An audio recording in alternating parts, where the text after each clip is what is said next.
Baba yanga iri mbinga yangu, and pastatus pangu inini ndinofarira mafotos, mastatus ndinofarira. Pandakaroorwa baba vaisada zvemapicha, and vanhu I think vandiona ndakawanda mafotos. Ifoni yangu ndinoda zvemapicha. Baba vakandida ndakaroorwa ndine 19 years, and Munyaradzi F was 21. Handidi kukunyeberai hama dzadiwa. Mafotos amuri kuona mabhanayo anongokuudzai handisi kuda kutaura zvakawanda. Mbinga yangu yaindida. Taienda kumaholiday naMusoni. Last month takaenda kuWedza. Handisi kuda kutaura zvakawanda. Last month taenda kuWedza. Kwakuine program yanga iripo. Saka imwe yacho ndakakundikana kuti ndiende yanga iri Manheru. Pandati efu chuya timukire makuseni takabuda na 5 AM. Ndifuna takasvika kuWedza na 6:30. Baba vakaona mota yedu iri kuroad because pamba patete mairukundu pa highway. Vakamhanya kumota. Vakasvika.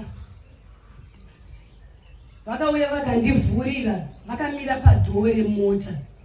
Vakati ashumba titambire. That was my first time. Baba vachindidedza nemutupo wangu vachindiombera gushu. Ndakafara, and ndichibva ipapo ndakafonera masisters angu. Ndikati imi zvaitika nhasi handisati ndakambozviona mu18 years dzangu dzekuroorwa kwaMutangadura.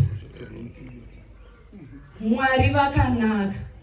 Baba vaindida, ndo mashoko angu ekupedzisira. Baba vaindida, baba vaida vana vangu. Mafotos aya anokuratidzai mega. Mazvita henyu. Paari kuti baba vaindida haasi kutaura iyega. Ari kutaura nei?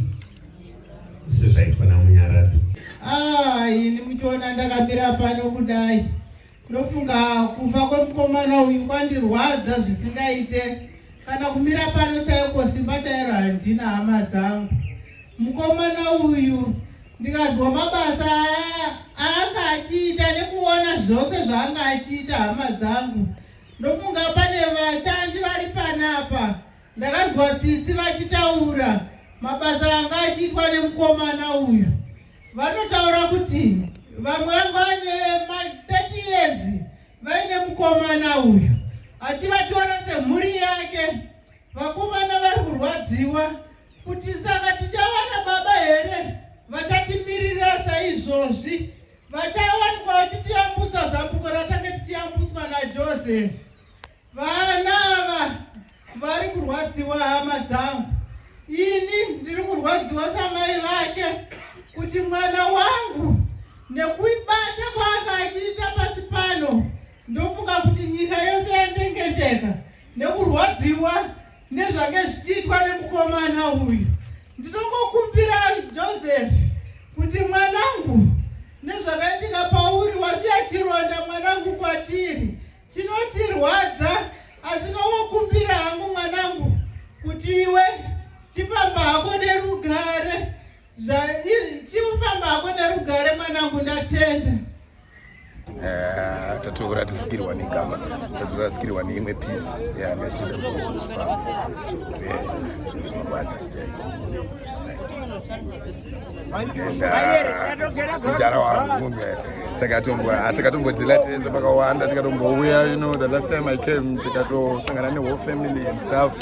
Introduce mfano wangu ona ndiani sister yako and stuff, and then now also kuti ashairazi. It's not good. Ndiyatoshoka wina uku mhuri yasiwa nemhuri yeZimbabwe. Chandinotongotaura kuti tinotongoshingirira tichienda mberi sezvo iriyo nzira yedu tese, nesuwo tichatongosvika ipapo. Asi tinenge tichitongoshuvirawo kuti pamberi apo isusu nesu kana tasvika ipapo zvinge zvichifambawo zvakanaka, kwete kuita mafambiro akaitika apa pana Mutare. So I just ngavarambe vachinoendera mberi, ngatirambe takangotarisa kumberi.